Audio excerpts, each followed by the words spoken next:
నాకు తెలిసి 2019 జూన్ 25 నుంచి కూడా ఆ 5 సంవత్సరాలు ఒక ఎమర్జెన్సీ పాలనే నడిచింది అని చెప్పుకోవడానికి చాలా మాకు ఉదాహరణలు మాకున్నాయి. అంటే ఒక విద్వేషం, ఒక విధ్వంసం అన్నది ఎజెండాగా పెట్టుకొని సుమారుగా చెప్పాలంటే 2019లో రాజ్యాధికారం తీసుకున్న తర్వాత జగన్మోహన్ రెడ్డి అప్పటి నుంచి కూడా తన అధికారాన్ని, తన అడ్మినిస్ట్రేషన్ని కూల్చివేతలకి, లేకపోతే విధ్వంసానికి, విద్వేషానికి, హత్యలకి, ఆత్మహత్యలకి ప్రేరేపించాడే తప్ప ఒక అమరావతిని నేల రాయటానికి, అదేవిధంగా పోలవరాన్ని ఎట్టి పరిస్థితులు కట్టకుండా చూసుకున్నాడే తప్ప ఏ రోజు కూడా ప్రజా సంక్షేమం, రాష్ట్ర అభివృద్ధి అనేది లేకుండా 5 సంవత్సరాలు కూడా పరిపాలన అమోఘంగా చేశామని చెప్పి చంకలు గుద్దుకొని తీరా ఏదో అంటారు కదా, బొక్కబోర్లా పడినట్టుగా 11 సీట్లకు పరిమితం అయిపోయిన పరిస్థితి. ఎందుకు ఈ మాట చెప్తున్నానంటే, సుమారుగా ఈ 25వ తారీఖుని దేశంలోని ఎక్కడ కూడా ఏ ముఖ్యమంత్రి కూడా నాకు తెలిసి 8 కోట్ల వ్యయంతో కట్టిన ఒక ప్రజా వేదికని, అందులోని ఆ మార్నింగ్ అంతా కూడా ఒక కలెక్టర్ కాన్ఫరెన్స్ పెట్టి, కలెక్టర్ కాన్ఫరెన్స్ అలాంటి కార్యక్రమాలు 2014 నుంచి 19 టైంలో ఎన్నో జరిగిన కార్యక్రమాలు.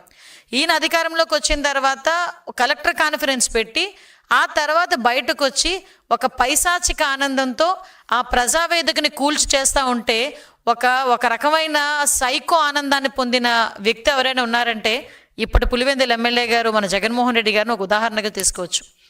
ఇప్పటికీ కూడా ఆ ప్రజావేదిక శకలాలు అక్కడే ఉన్నాయి. అంటే విషయం ఏంటంటే, ఎందుకు ఈ మాట నేను పర్టికులర్గా చెప్తున్నానంటే, ఈరోజు బయటకు వచ్చి విధ్వంసాలు మళ్ళా తిరిగి రెచ్చగొట్టాలని వాళ్ళ వైసీపీ మూకలతో బయటకు వచ్చి ఒక రకమైన విధ్వంసమైన వాతావరణాన్ని, ఒక హింసా వాతావరణాన్ని ప్రేరేపించడానికి రెడీ అవుతున్నాడు.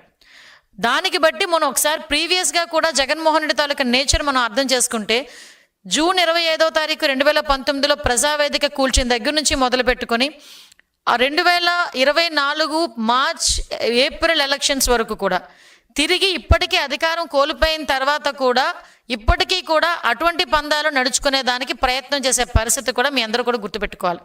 సుమారుగా మనం చూసుకుంటే అధికారం చేతిలోకి వచ్చిన తర్వాత ఎంత దారుణం అంటే, అన్నా క్యాంటీన్లు 5 రూపాయలకి అన్నం పెట్టే అన్నా క్యాంటీన్లకి కూడా నిర్వీర్యం చేసేసి అన్నా క్యాంటీన్లన్నీ మూసేశాడు. మేము ఆ రోజు నెత్తి నోరు పెట్టుకున్నాం, అన్నా క్యాంటీన్లు అనే పేరు కనుక నీకు నచ్చకపోతే రాజన్నా క్యాంటీన్ అని పెట్టుకోవయ్యా, అంతేగాని పేదవాడి చేతి దగ్గర కూడు మాత్రం కొట్టొద్దు అని చెప్తే ఆ రోజు కూడా ఏమీ అంటే జాలి కనికరం ఏమీ లేకుండా ఆ అన్నా క్యాంటీన్లు మూసేశాడు. అదేవిధంగా ఎక్కడైనా సిమెంట్ రోడ్లు వేసిన పరిస్థితి ఎక్కడైనా కనిపించిందా? పోలవరాన్ని తీసుకెళ్లి మూలన కూర్చోబెట్టాడు. అమరావతిని తీసుకెళ్లి 3 రాజధానుల పేరిట అమరావతిలో ఏ కట్టడం కూడా జరగకుండా అమరావతిని సాక్షాత్తు వాళ్ళే ఒక శ్మశానంతో పోల్చిన పరిస్థితిని కూడా ఈరోజు గుర్తుపెట్టుకోవచ్చు.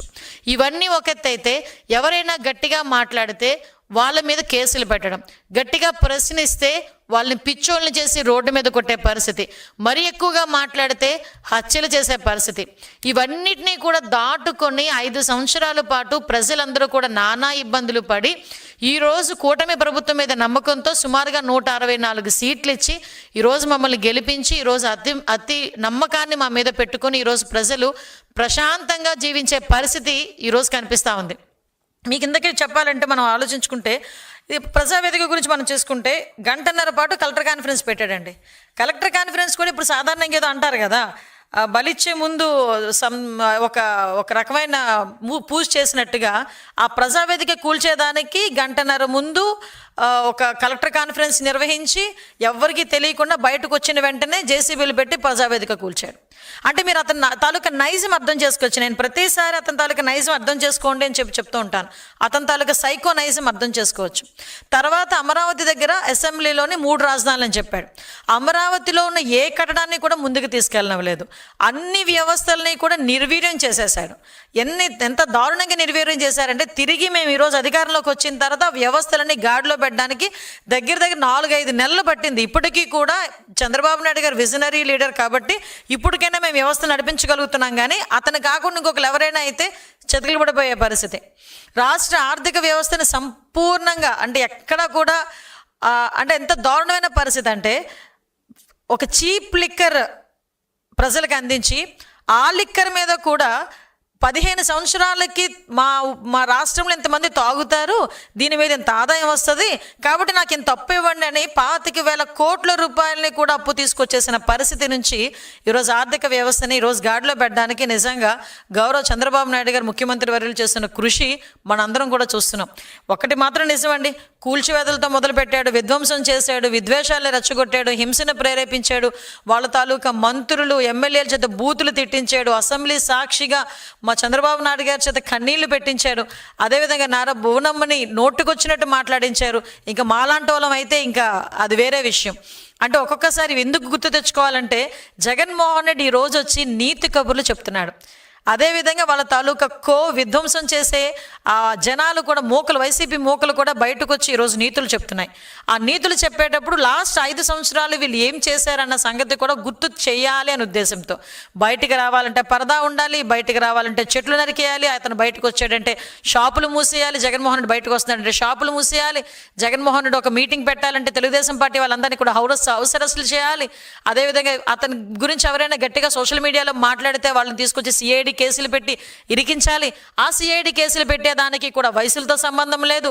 60-70 సంవత్సరాల అంకబాబు గారైనా సరే, లేకపోతే 65 సంవత్సరాల వృద్ధులైనా సరే, మహిళలైనా సరే, ఎవరినైనా సిఐడి చేతిలో పెట్టుకొని ఆ రోజు పోలీస్ వ్యవస్థను చేతిలో పెట్టుకొని సామాన్యమైన ప్రజలు ఎన్ని రకాల హింసలు పెట్టారో ఈరోజు నేను గుర్తు చేస్తున్నా. ఈరోజు వీళ్ళు బయటకు వచ్చి మాట్లాడుతున్నారు. మేము ఏమైనా ఏంటది ఏదో ఆంక్షలు విధించామా అని మాట్లాడారు. మొన్న కూడా నేను దాని గురించి ఆంక్షలు విధించారని మాట్లాడేదానికి. ఈరోజు ప్రజలు ఆంక్షలు లేకుండా ప్రశాంతంగా బతుకుతున్నారు. ఒక పరదా లేదు, ఒక చెట్లు కొట్టడం లేదు, ఒక షాపులు మూసివేత లేదు, ఒక హౌస్ అరెస్ట్ లేదు. ఆఖరికి జగన్మోహన్ రెడ్డి ఎక్కడైనా పరామర్శకి వెళ్తానన్నా కూడా, అది చనిపోయి సంవత్సరం తర్వాత కూడా పరామర్శకి వెళ్తానన్నా కూడా Z+ సెక్యూరిటీతో ఉన్న వ్యక్తికి ఎంత సెక్యూరిటీ కావాలో అంత సెక్యూరిటీని కూడా ఇచ్చే పరిస్థితి కనిపిస్తూ ఉంది. లిటరలీ చెప్పాలంటే 5 సంవత్సరాలు ప్రజలు 2019 నుంచి 24 వరకు బిక్కుమంటూ ఉన్నారు. అని ఎంత బిక్కుమని ఉన్నారో తర్వాత లాస్ట్ ఎలక్షన్ దగ్గర చేసి ఉద్యోగస్తుల దగ్గర నుంచి ప్రతి ఒక్కరు ఏ రకంగా తిరగబడ్డారో కూడా జగన్మోహన్ రెడ్డి కూడా తెలుసుకోవాలి. లక్షలాదిగా ఉద్యోగస్తులు బయటకు వచ్చి ఈరోజు వాళ్ళందరూ కూడా ధర్నా చేస్తే వాళ్ళందరి మీద కూడా ఈరోజు అప్పుడు కేసులు పెట్టిన పరిస్థితి. మా తెలుగుదేశం పార్టీ నాయకులకు కానీ, జనసేన పార్టీ నాయకులకు కానీ అందరి మీద కేసులు పెట్టిన పరిస్థితి. అందుకే నేను ఇందాక ఉన్నాను, విధ్వంసము విద్వేషానికి బ్రాండ్ అంబాసిడర్గా ఉన్నాడు. కూల్చివేత తప్ప కట్టడం అనేది చేత కాని పరిస్థితి. అతని తాలూకా ట్యాక్స్కి భయపడిపోయి పరిశ్రమలు కూడా పరిగెట్టి పారిపోయే పరిస్థితి. అతను ఏదైనా పరిశ్రమ రావాలి అంటే ఈరోజు చంద్రబాబు నాయుడు గారు కూర్చొని ఒక పరిశ్రమ వస్తుంది అనుకుంటే, నాయన ఎంతమందికి ఉద్యోగాలకు అవకాశాలు కల్పిస్తావు, మౌలిక సదుపాయాలు ఎంత మేరకు కల్పిస్తావు అని రెండు క్వశ్చన్స్ అడుగుతారు. అదే జగన్మోహన్ రెడ్డి పరిశ్రమలు రావాలంటే అడిగిన క్వశ్చన్ ఏంటంటే, నాకు వాటా ఎంత ఇస్తావు, నాకు కమిషన్ ఎంత ఇస్తావు.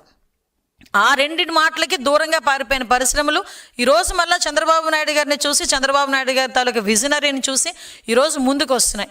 ఈరోజు 20 లక్షల ఉద్యోగాలు మేము టార్గెట్గా పెట్టుకున్నామని చెప్పి ఈరోజు 5 లక్షల పైగా